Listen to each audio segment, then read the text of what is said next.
జగన్ మీదన ఉన్నటువంటి అక్రమ ఆస్తుల కేసులు ఏవైతే ఉన్నాయో అందులో నిందితుడిగా ఏటూగా ఉంటూ వచ్చినటువంటి విజయసాయిరెడ్డికి మళ్ళీ ఇప్పుడు కొత్తగా అప్పట్లో సిబిఐ ఈడీ కేసులు ఫేస్ చేశారు. ఇప్పుడు మళ్ళీ కొత్త ఈడీ కేసు, ఈడీ నోటీసులు. తాజాగా ఏదైతే కాకినాడ సీపోర్ట్ లిమిటెడ్ కాకినాడ సెజ్లోని వాటాలు బలవంతంగా లాగేసుకున్నటువంటి కేసులో నిందితుల మీద ఎన్ఫోర్స్మెంట్ డైరెక్టరేట్ ఉచ్చు బిగిస్తోంది. కేఎస్పీఎల్ యజమాని కర్ణాటి వెంకటేశ్వరరావు ఇచ్చిన ఫిర్యాదు మీద ఏపీసీఐడీ నమోదు చేసినటువంటి ఎఫ్ఐఆర్ ఆధారంగా రంగంలోకి దిగిన ఈడీ ఇప్పటికే ప్రాథమిక విచారణ జరిపింది.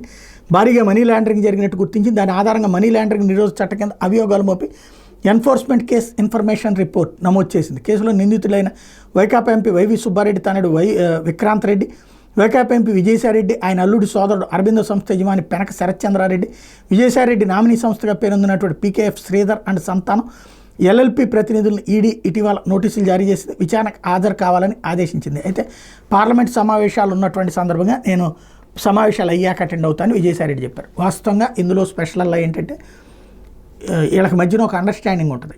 ఒకళ్ళు ఒక టాపిక్లో ఏలు పెడతారు, రెండో వాళ్ళు ఏలు పెట్టరు.